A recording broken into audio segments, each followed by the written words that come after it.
Entre o Vale e a SP Rio e que você pode participar enviando sugestões de perguntas para o nosso convidado do dia. E hoje nós recebemos aqui no estúdio o secretário de Mobilidade Urbana de São José dos Campos, Paulo Guimarães. Secretário, muito obrigada pela sua disponibilidade em estar aqui conosco. Bom dia pessoal do estúdio, bom dia aí aos nossos...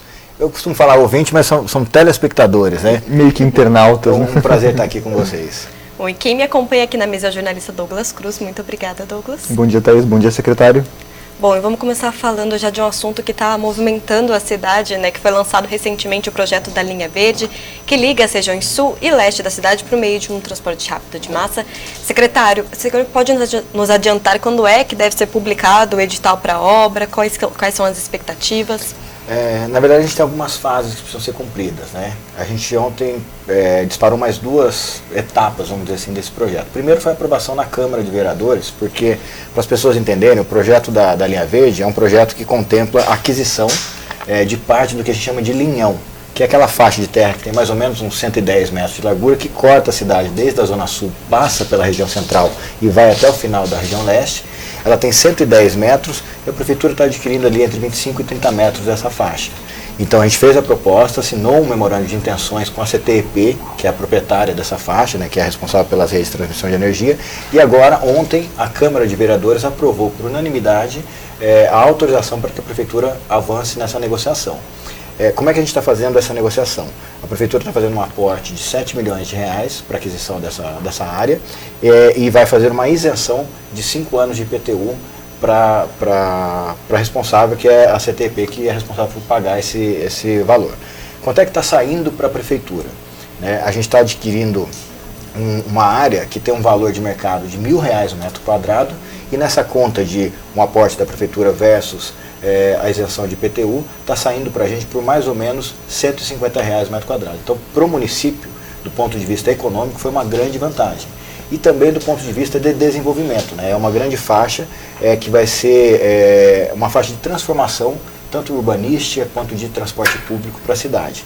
Então, ontem a gente teve essa aprovação na Câmara e ontem a gente publicou um edital de chamamento, porque a ideia é que o transporte rápido de massa que vai rodar por cima dessa linha da Linha Verde seja totalmente eletrificado ou híbrido, né? A gente está começando a estudar esse tipo de tecnologia. Então ontem a gente disparou um chamamento público para que empresas, pessoas, profissionais, técnicos, especialistas possam contribuir, trocar ideia com a prefeitura de uma forma oficial, de uma forma transparente. Bom, e exatamente sobre esse transporte rápido de massa, a gente sabe que já faz algum tempo que a prefeitura está realizando estudos sobre isso.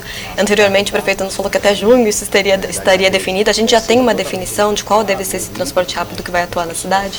Então, a gente tem, porque é uma sopa de letrinhas, né? A gente tem vários modelos de transporte rápido de massa. Então, muito se falou do BRT aqui na cidade. A gente passou alguns anos defendendo, né, respirando a tese do BRT. Então a gente abandonou, neste momento, especificar exatamente o BRT. O BRT praticamente está descartado, a gente tem olhado... Até mesmo porque ele precisaria de trilhos específicos, não é? O BRT ele é um sistema de ônibus com um serviço diferenciado. Então, a gente tem algumas variações de BRT, né, para as pessoas entenderem. É por isso que eu falo que é uma sopa de letrinhas. A gente tem o BRT, que é o Bus Rapid Transit, que tem algumas determinadas características.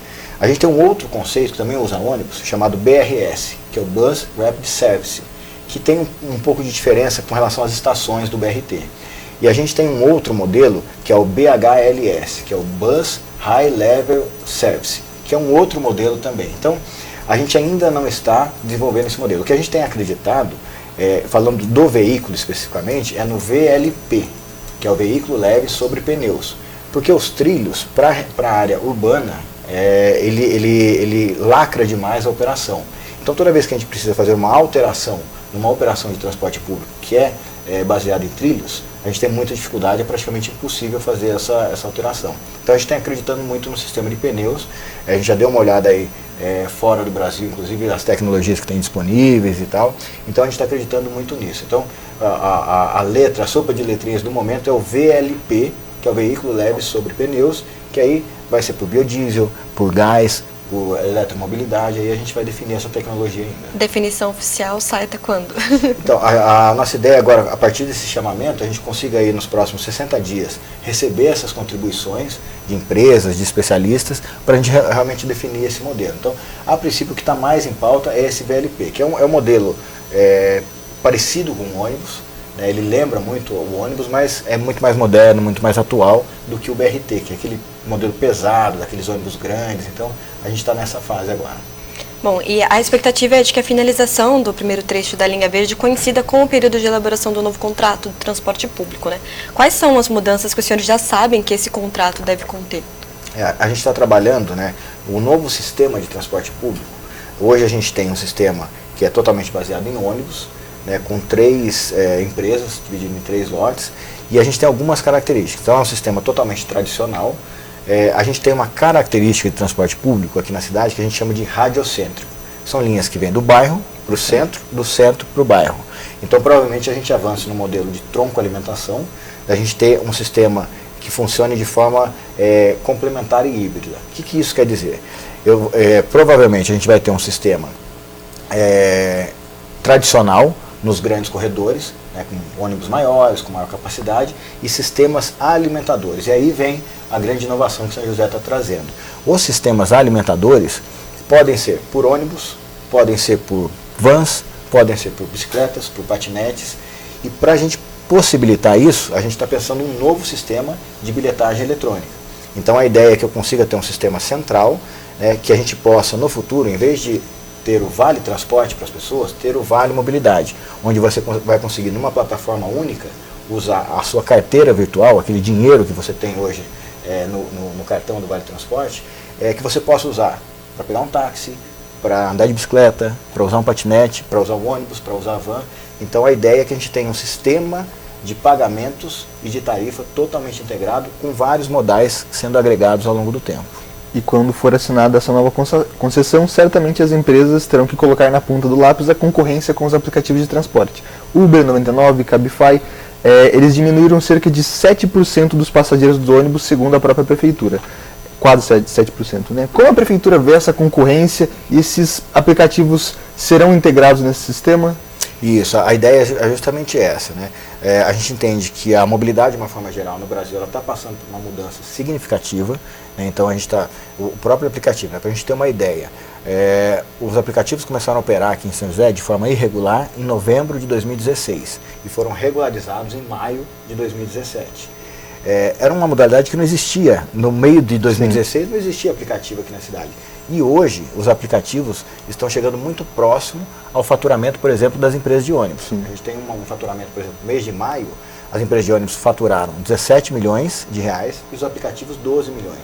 Então é uma mudança na característica da mobilidade das pessoas que está sendo proporcionada pelo avanço rápido da tecnologia.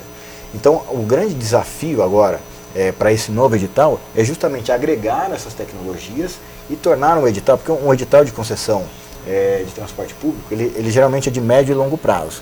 Então é no mínimo 10 anos. Né? Geralmente você trabalha com 10 mais 10, ou com 15 anos, ou 12 anos, que foi o caso aqui de São José. Então um dos exercícios jurídicos na construção desse novo edital é que a gente permita agregar novas tecnologias e modificando ao longo do tempo o tipo de transporte que está sendo proporcionado para as pessoas. Bom, e ainda falando sobre as empresas que operam o transporte da cidade, elas anunciaram nessa semana que devem entrar com uma ação judicial para que a prefeitura cubra o prejuízo que elas estão tendo sem o reajuste da passagem. Como é que a prefeitura deve resolver essa questão?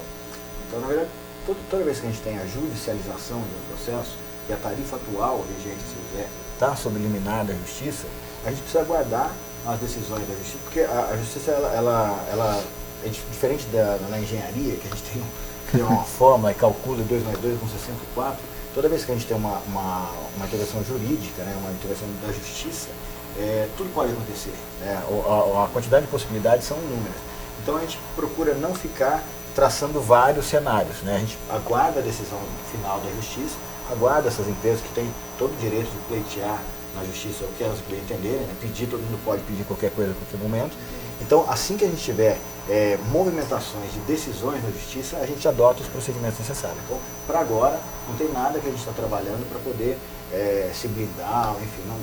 Agora a gente está justamente aguardando a decisão da justiça. O que a gente faz é manter o sistema em pé, manter a fiscalização, manter a qualidade, tudo isso a gente não cessou. Tudo isso, apesar da gente estar com uma intervenção judicial na questão da tarifa, os padrões de qualidade de atendimento do sistema de transporte público de São José estão mantidos e a gente tem trabalhado para isso. Certo, iniciando aqui a nossa interação, a gente tem uma pergunta do Ronaldo Souza que pergunta: secretário, a ciclovia prometida em São Francisco Xavier deve sair quando? A ciclovia de São Francisco Xavier, a gente tem o projeto já pronto e a gente fez um cadastro, né, para buscar recursos. Ela está orçada aí entre 1 milhão e 800, 2 milhões de reais. É uma ciclovia que vai ligar ali o bairro dos Remédios até a região central de São Francisco Xavier, e a gente está buscando verba no Ministério do Turismo. Já tem uma linha de crédito já aberta para isso, e aí agora a gente está aguardando as aprovações para ver se a gente consegue esse recurso para poder executar. Então está na pauta, está só aguardando a gente resolver a questão financeira para poder disparar também esse processo. Lembrando que a gente está agora já com a empresa contratada para fazer a ciclovia do Vidoca. As obras começam, os projetos, a parte de projetos já está em andamento, que são projetos de responsabilidade da empresa, né? A gente vai ter 2 passarelas nesse trecho, e agora no dia 17 a empresa começa já a fazer a obra em si, né? Começar já a pavimentação e tal. E a gente emitiu essa semana a ordem de serviço da ciclovia do DCTA, que vai ligar ali a portaria do DCTA na Avenida Nelson Dávila, passando pela Marginal da Dutra e conectando lá com o aeroporto no final da Avenida Astronautas, Brigadeiro Faria Lima. Então essas duas já estão, a gente já pode dizer que elas já estão em andamento. E a gente tem outras duas que estão previstas, a ciclovia da Via Cambuí, são 8,5 km de ciclovia, que serão entregues junto com a Via Cambuí, que está prevista agora para o final de dezembro, e a ciclovia da Via Jaguari, que está só aguardando o licenciamento ambiental sair, para que a gente possa iniciar a execução. A empresa já está contratada, só aguarda essa documentação para iniciar. Já que a gente falou aqui da região do Vidoca, vamos falar do Arco da Inovação, né? Também uma obra que chama bastante atenção. Essa obra avançou cerca de 24% nos primeiros 11 meses.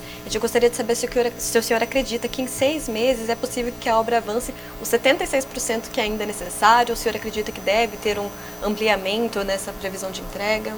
Acredito, e até para a gente passar uma informação com relação ao avanço da obra e o percentual que foi atingido. Esse percentual de cerca de 25%, na verdade é o percentual que já foi faturado e recebido pela empresa. Ele tem mais a ver com a questão econômica do projeto do que a questão de obra em si. A obra mesmo, ela já está com 42% de execução. Então, quem passa por ali consegue... O começo da obra, que era todo aquele preparo do andar térreo, vamos dizer assim, é um pouco mais complicadinho, porque era muita interferência. Então agora a gente acabou com a remoção de interferências e agora a obra é só para cima. Então quem passa lá agora, diariamente, pode ver que as vigas já estão bem elevadas. Está bem adiantado. E para as pessoas terem uma ideia do porte dessa obra, a gente montou agora, segunda e terça-feira, uma grua. Né? Ficou até interditado ali uma faixa da rotatória para ser montada uma grua. Aquela grua que está montada lá, que é uma coisa bem alta, né? É 1/3 do tamanho que vai ficar o arco. Tá? Certo. Então, quem passa por ali, o prédio comercial que tem dentro do shopping, aquela é a altura que vai ficar o arco que vai sustentar as pontes. Então, qual a previsão de entrega dessa obra? Dezembro, essa previsão está mantida. A gente não tem agora, do ponto de vista de engenharia, grandes entraves que podem acontecer, inclusive períodos de chuva não vão afetar essa fase da obra, porque é concreto, pré-moldado. Então a gente está firme nesse cronograma aí de entrega agora em dezembro deste ano.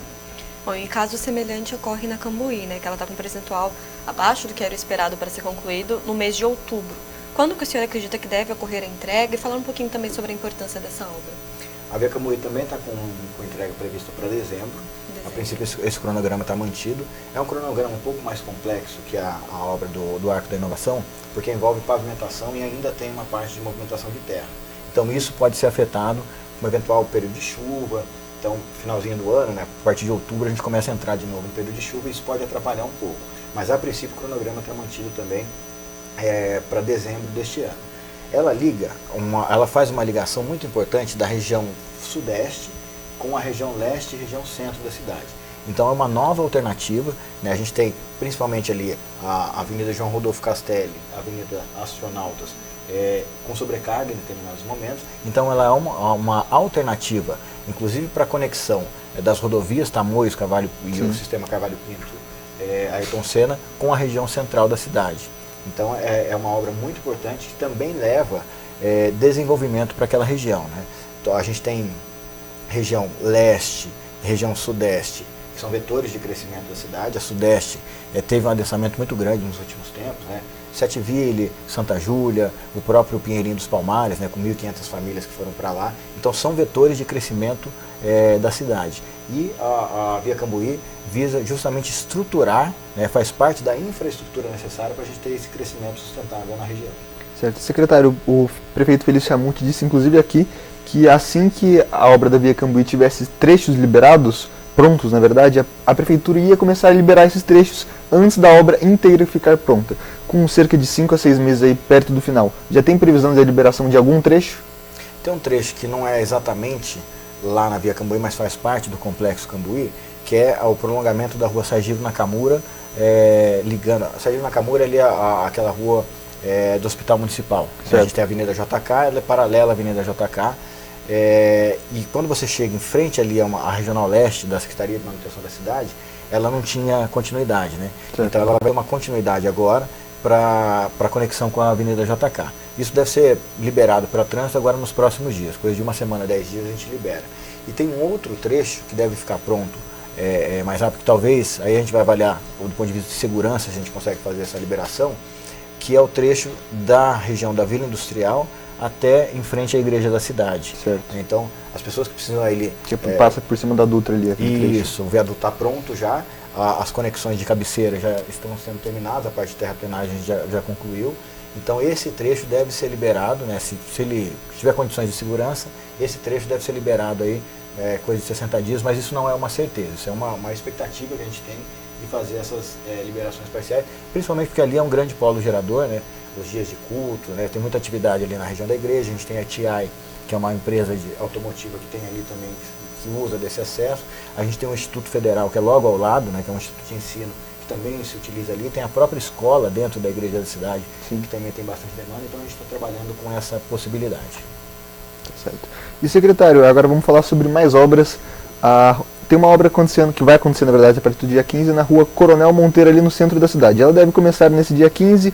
Qual o tempo de duração da obra? Qual a sua finalidade? É uma obra, a gente tem um conjunto de obras, né? Essa obra inclusive tem um financiamento da Caixa Econômica Federal. São obras, essa especificamente tem duração de 45 dias. A gente está trabalhando com obras de acessibilidade em várias regiões da cidade, dentro desse pacote de obras.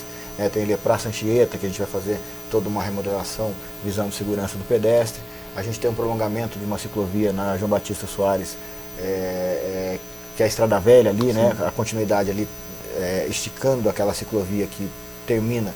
Ela vem lá do fundo da Zona Sul e para ali em frente ao Centro da Juventude. Então tem um prolongamento em frente, até chegar à frente da atual Secretaria de Mobilidade. A gente tem obras na Pedro Frigi e tem essa obra, que é uma obra de requalificação da região central, que é o que a gente tem chamado de o conceito de rua completa. Então qual é o conceito dessa obra? O que vai ser feito ali? Naquele trecho entre a rua Vilaça e o Calçadão, rua 7 de setembro, o estacionamento vai ser suprimido, então não vai ter mais vaga de estacionamento, vai ficar uma faixa de circulação para o carro, a gente vai fazer uma ampliação das calçadas, proporcionar uma estrutura de direcionamento para o ciclista com mobiliário urbano. Qual é o objetivo? O objetivo é tornar o ambiente, né, a região central, mais agradável e mais atrativa para pedestres. A gente fez uma pesquisa recente, junto com a Associação Comercial e Industrial, que a grande maioria das pessoas que compram e que usam os comércios e serviços da região central fazem isso a pé.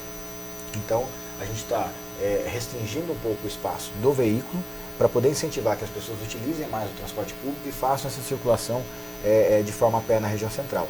E com esse conceito, existe uma entidade internacional chamada WRI, que a gente fez a apresentação desse projeto para eles, e eles enquadraram esse projeto no conceito de ruas completas, que é um conceito moderno de urbanismo para a gente proporcionar essa convivência melhor na via pública entre as pessoas. E isso credenciou, junto com outras ações de mobilidade, ao município fazer parte de uma rede brasileira de municípios de baixo carbono. São municípios que estão adotando ferramentas, tem 17 no Brasil que foram credenciados para essa rede hoje, São José foi a mais recente. Então são municípios que têm trabalhado com a mobilidade para poder melhorar a qualidade de vida das pessoas. Então, reduzindo a emissão de poluentes, fazendo toda essa incentivo a modos ativos, né, a bicicleta. Então, as bicicletas públicas compartilhadas, os patinetes, o trabalho que a gente tem feito com as calçadas, dentro do programa Calçada Segura, tudo isso credenciou o município a ter esse status de município que faz parte dessa rede de baixo carbono no Brasil. Certo, e dentro desses 45 dias de obra, a gente sabe que principalmente no sábado de manhã o trânsito ele fica bem complicado. Como é que vai estar sendo feita a orientação dos motoristas dentro desse período de obras? A gente tem um acompanhamento do full-time dos nossos agentes que vão estar lá. A gente está fazendo algumas tratativas com a empresa para ver se ela consegue trabalhar em 2 turnos. Então, tempo previsto de obra, 45 dias. Trabalhando em 2 turnos, a gente consegue trazer isso para uns 25 dias, para reduzir ao máximo o transtorno para as pessoas ali. A gente tem algumas etapas dessa obra. A primeira etapa é a ampliação das calçadas, né? Então a gente vai trabalhar, a gente está fazendo um trabalho muito forte com os comerciantes e com a Associação Comercial Industrial para não prejudicar ou causar o mínimo de transtorno para o comércio. Então quando a gente tem 2 lojas, uma do lado da outra, a gente vai trabalhar com metade de uma fachada e metade de outra fachada. Então sempre o acesso de pedestre, o acesso a pé às lojas, o acesso às vitrines vai ser sempre mantido. Aí vai ter uma fase que a gente vai precisar fazer a reconfiguração do pavimento, aí a gente vai precisar interditar para os veículos não passarem. Então a gente está trabalhando dessas 2 formas, tentando minimizar ao máximo e também tentando acelerar os procedimentos para que a gente reduza o tempo de obra. Secretária, a gente recebeu aqui uma pergunta da Elaine Cristina. Na verdade, ela menciona 2 coisas. Eu acredito que uma delas tem a ver com a Secretaria de Estado, mas a outra, a Secretaria Municipal. Ela falou que queria saber se a Prefeitura não poderia fazer vagas de 45 graus para o estacionamento em frente ao Hospital Regional. Ela disse que ela mora no Parque Industrial, bem em frente ao hospital, e todos os dias estacionam em frente às casas, bloqueando nossas garagens. Tem sido um transtorno diário. E aí ela disse que ela chama os agentes de trânsito, mas que eles demoram para vir, e esses motoristas acabam saindo e não sendo multados. Na verdade, a gente já fez uma avaliação do entorno, realmente está esse problema. O hospital, ele tem uma ociosidade muito grande no estacionamento. Tem muita vaga de estacionamento lá.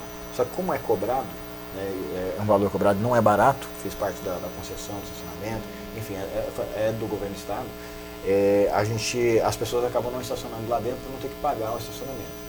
Então a gente já fez algumas comunicações com o Hospital Regional para ver se, pelo menos aqueles que vão ser atendidos, né, aqueles que vão passar por um tratamento, por uma consulta, por uma cirurgia, ficam isentos para a gente aliviar um pouco essa situação. E o que está acontecendo hoje na cidade com relação aos agentes, a gente tem obra na cidade inteira. E o trabalho operacional dos agentes, o trabalho de operar o trânsito, ajudar a não congestionar, a dar o apoio ao maquinário, está sendo muito forte. Então a gente está com a equipe para fiscalização muito reduzida. A gente está suprindo essa ausência, né, ou essa necessidade de esforço na parte de operação com tecnologia.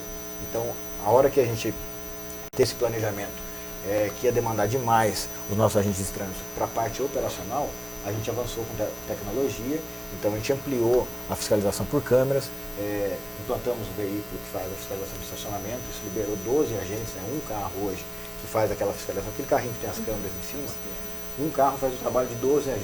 Né, então a gente conseguiu fazer esse ajuste e usar a tecnologia para nos apoiar. Por isso que de vez em quando demora um pouquinho, porque na escala de prioridade, aqueles agentes que estão disponíveis para atender a cidade, que não estão vinculados ao apoio às obras, atende primeiro ocorrências de acidente e depois ocorrências de fiscalização. Então, dentro de uma ordem de prioridade, a gente acaba priorizando esses apoios dessas operações. Nós recebemos também a pergunta do Rodrigo Gonçalves. Ele disse: como vai ficar o trânsito com o avanço da obra da rotatória do gás, visto que tem um fluxo muito grande de carros, ônibus e caminhões de combustível? Toda obra tem transtorno, né? Ali a gente está tentando minimizar ao máximo. Os agentes iniciam a atividade ali por volta das 5h30 da manhã. A gente está nesses últimos dias sofrendo um pouco mais porque está muito nevoeiro. Ali é um lugar que está ficando muita neblina, né? Muita neblina, então a gente está com os espaços bem reduzidos. Tem algumas opções de rota de desvio.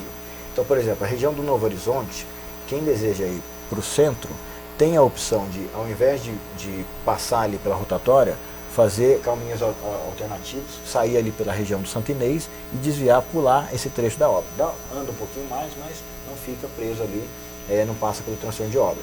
E quem está na região do Campo São José, A gente tem um sistema viário que as pessoas conhecem pouco, que a gente tem o costume de andar sempre no caminho da roça, né? Quem está ali na região do Campos de São José, se ao invés de vir para a região do Novo Horizonte, ali, da Tancredo Neves, sair por trás, passando ali pelo bairro Setville, a gente tem um sistema viário sensacional que foi entregue agora recentemente, começo de 2017.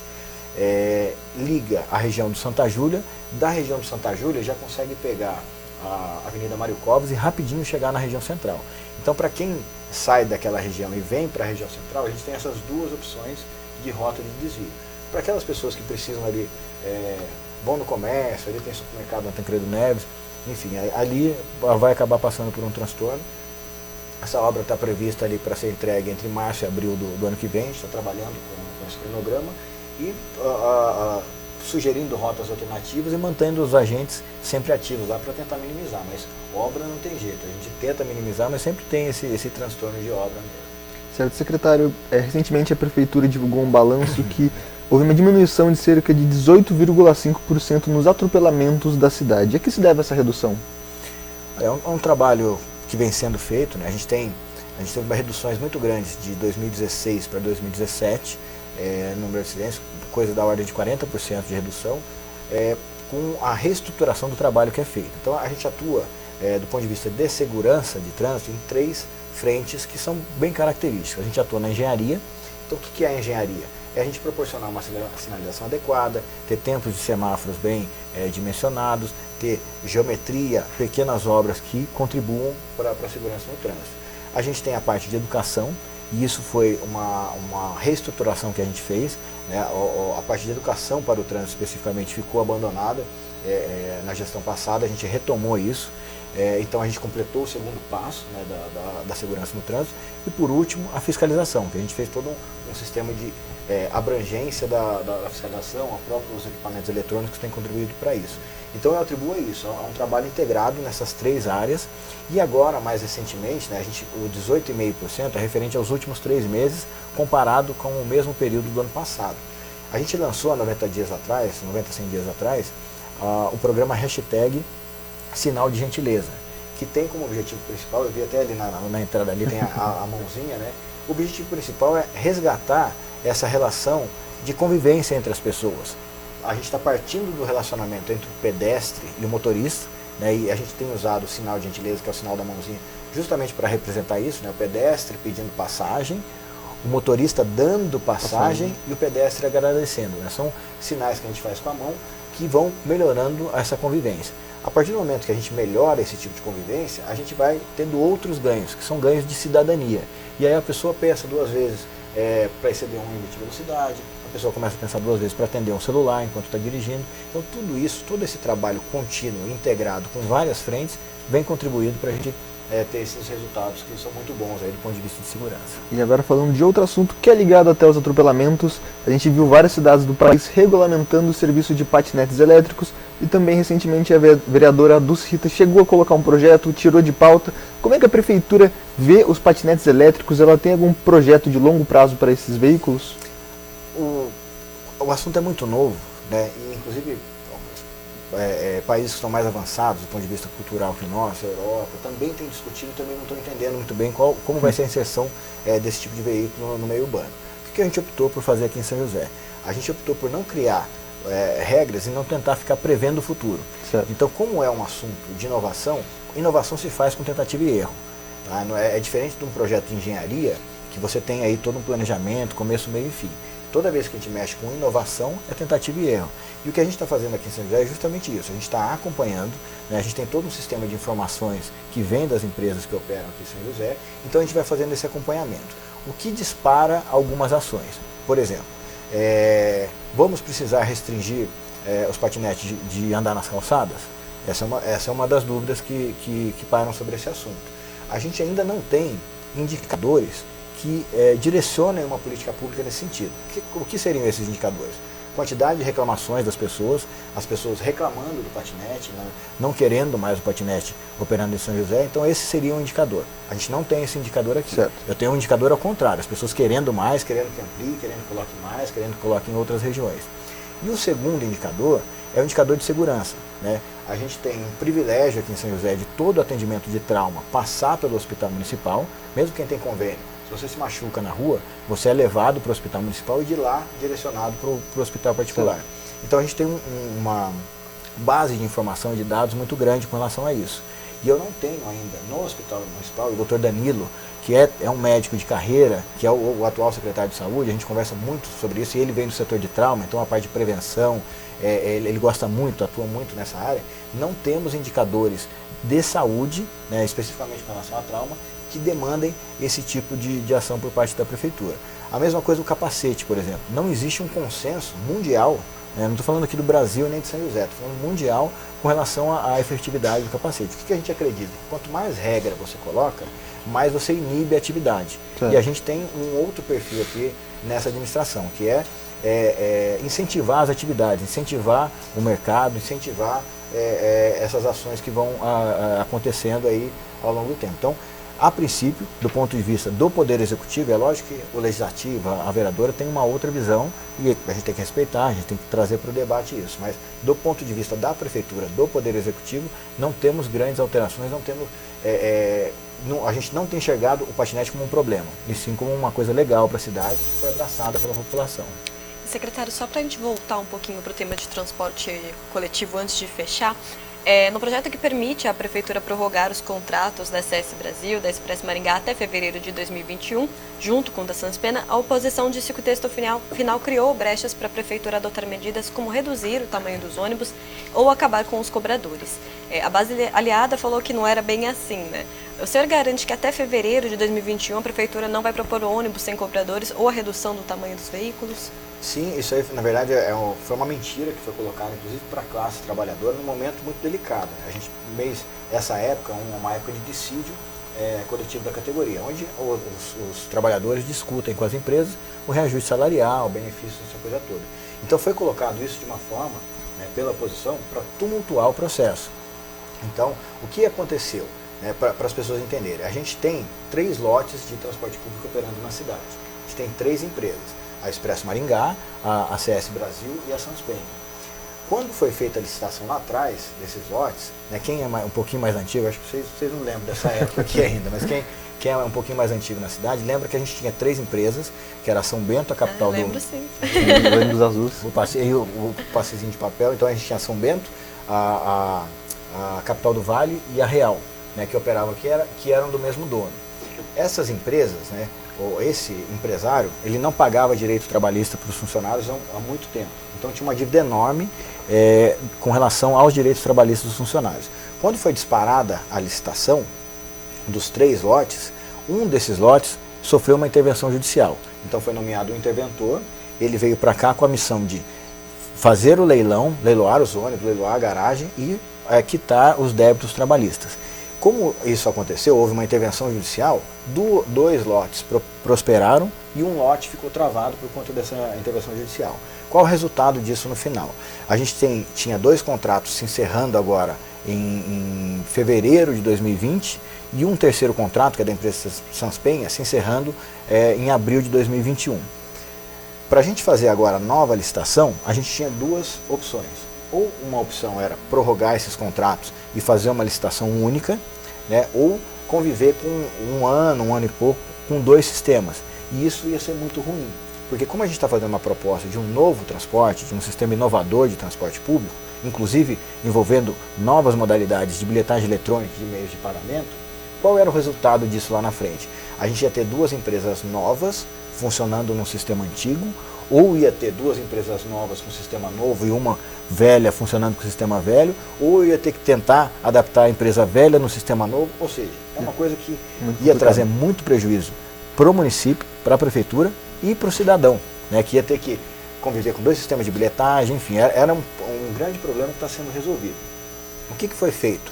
A prefeitura encaminhou um projeto de lei para a Câmara, pura e simplesmente para dar a possibilidade de prorrogar esses 2 contratos e ter uma licitação única de uma forma mais harmonizada. Até porque a gente ainda está discutindo a quantidade de lotes. Sim. Hoje a gente tem 3 lotes, cada empresa tem mais ou menos 120 ônibus em suas garagens. E o entendimento que a gente tem hoje é que esse custo fixo, porque como eu tenho 3 garagens, eu tenho um custo fixo de mecânico, manutenção, RH, financeiro, todo esse custo fixo, eu tenho isso replicado 3 vezes. Para uma garagem de 100, 120 ônibus, a gente está vendo isso, como isso não é viável. Então, provavelmente, a gente não tenha mais 3 lotes, tenha 1, 2 lotes, isso ainda vai ser discutido. Então, toda essa modificação no sistema não ia ser possível se a gente tivesse datas descasadas de encerramento dos contratos. Então, o que foi aprovado na Câmara é pura e simplesmente a possibilidade de prorrogação dos contratos. Para ficar os 3 na mesma data. E aí, com relação à manutenção dos empregos dos cobradores, o entendimento tem que ser ao contrário. Né? É só a gente olhar e ver que a questão é até mais simples do que está sendo divulgada aí pela oposição. Se eu tenho contratos que se encerram em 2020, o emprego desses trabalhadores está garantido até 2020. Se eu tenho contratos que se encerram até 2021, os empregos dos trabalhadores ganham aí um fôlego de pelo menos mais um ano. Então não existe, eu quero aproveitar aqui a oportunidade para deixar isso bem claro para as pessoas e principalmente para os trabalhadores do setor de transporte da cidade, que não existe nenhuma intenção da Prefeitura em proporcionar ou determinar, ou enfim, qualquer que seja a ação para extinção dos empregos dos cobradores. Isso é uma discussão para o próximo contrato. Esse contrato está mantido, não tem nenhum movimento nesse sentido. Então não vai ter demissão em massa, os cobradores, enfim, não, isso é uma questão que foi criada justamente para tumultuar esse processo. Mas para o próximo contrato há alguma discussão nesse? Então, agora o próximo contrato a gente vai discutir. A gente teve agora toda uma discussão pública que ocorreu por meio de uma audiência pública e de 8 oficinas participativas. Agora a gente tem as reuniões setoriais, que a gente vai conversar com os empresários de ônibus, vai conversar com o sindicato dos condutores, vai conversar com os taxistas, vai conversar com o sistema de transporte alternativo. Então a fase que a gente está vivendo agora é uma fase de diagnóstico, que passa por um diagnóstico social, as pessoas falando o que elas enxergam do sistema atual e o que elas esperam do sistema futuro, passa por uma fase de diagnóstico técnico, isso está sendo feito pela Fundação Getúlio Vargas, analisando operação, quantidade de pessoas, remuneração, e passa por uma análise setorial, onde a gente vai discutir com essas categorias qual é a situação. Então a gente ainda não tem uma definição se vai ter ou se não vai ter cobrador, isso ainda está em pauta e a gente deve ter uma resposta com relação a isso mais para o final de outubro, começo de novembro, onde a gente, pelo nosso cronograma, vai ter um primeiro desenho, aí, uma primeira proposta de edital. Tá certo. E para finalizar, a gente tem uma pergunta aqui do Eduardo Arthur. Ele está falando sobre a obra da Via Cambuí, está afirmando que haverá um grande fluxo na Avenida JK e pergunta se a Prefeitura faz alguns estudos para amenizar esses problemas que podem vir a acontecer devido ao aumento do fluxo vindo da Via Cambuí. Na verdade, a gente tem alguns cenários que foram previstos, né? Na própria contratação do projeto a gente já fez isso e a gente tem um acompanhamento. A gente tem já projetos para a Avenida JK, né, que são uma sequência, não vão ser disparados nessa gestão, porque são projetos grandes de revitalização de toda a avenida, inclusive priorizando o transporte público. Então a ideia é que a gente faça o incentivo à utilização do transporte público, né, vá proporcionando, inclusive agora com esse novo sistema que entra em vigência a partir de 2021, que a gente consiga ir transferindo o que a gente chama de transferência modal. As pessoas que utilizam o carro passam a ter uma opção a mais num sistema mais atrativo de transporte público. Aí investindo em ciclovia, para as pessoas usarem mais a bicicleta.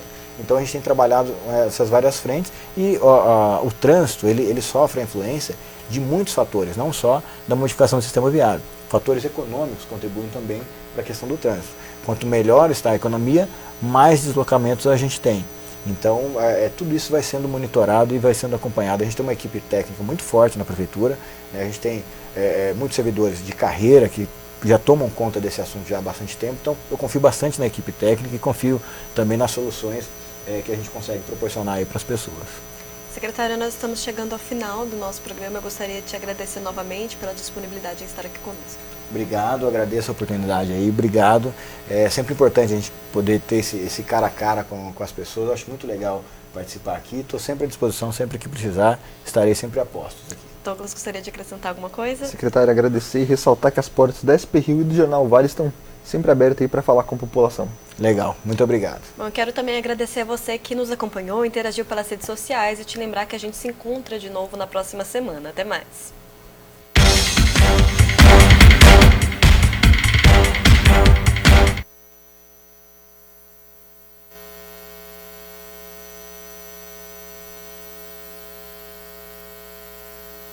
What's the time? Seems it's already morning.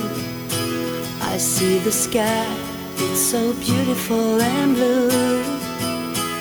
The TV's on, but the only thing showing is a picture of you. Oh, I get up and make myself some coffee. I try to read a bit, but the story's too thin. I thank the Lord above, you're not here to see me in the shape I'm in.